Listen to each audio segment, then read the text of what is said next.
രാഹുൽ മാങ്കൂട്ടും കുറച്ച് കണക്കുകളുമായിട്ട് വന്നിട്ടുണ്ട്. എന്താണ് സത്യാവസ്ഥ നമുക്കൊന്ന് നോക്കി നോക്കാം.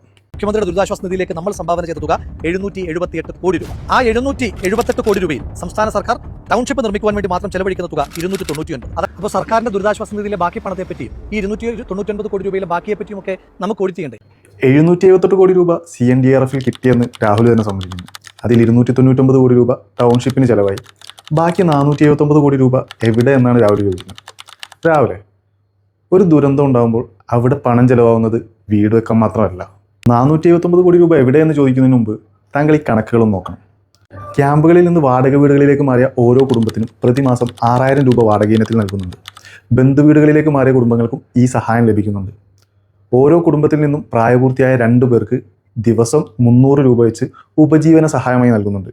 അതായത് ഒരു മാസം 9000 രൂപ ഒരാൾക്കെന്ന നിലയിൽ 2 പേർക്ക് 18000 രൂപ. അതുപോലെ തന്നെ ആശുപത്രിയിൽ കഴിയുന്നവർക്കോ ഗുരുതരമായി പരിക്കേറ്റവരോ ഉണ്ടെന്നുണ്ടെങ്കിൽ ഒരാൾക്ക് കൂടി ഈ സഹായം ലഭിക്കും. അതായത് 25000 രൂപ ഒരു കുടുംബത്തിന് ലഭിക്കും. മരണപ്പെട്ടവരുടെ ആശുപത്രിക്ക് 6 ലക്ഷം രൂപ വീതം ധനസഹായം നൽകുന്നുണ്ട്.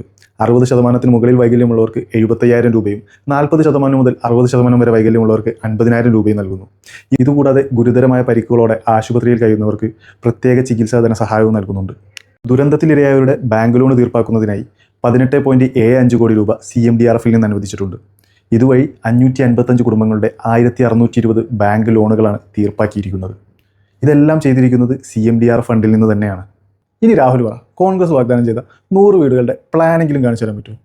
ഗവൺമെൻറ് വാഗ്ദാനം ചെയ്ത വീടുകളിൽ 178 എണ്ണത്തിൻ്റെ പണിയെങ്കിലും പൂർത്തിയായി അതിൻ്റെ താക്കോൽ കൈമാറി കഴിഞ്ഞു. പക്ഷേ കോൺഗ്രസ് വാഗ്ദാനം ചെയ്ത വീടുകളുടെ പ്ലാൻ പോലും ഇതുവരെ സബ്മിറ്റ് ചെയ്തിട്ടില്ല. അതിനുപോലും കഴിയാത്തവരാണ് ഗവൺമെൻറ്റിനെ വന്നിരുന്ന് കുറ്റം പറയുന്നത്.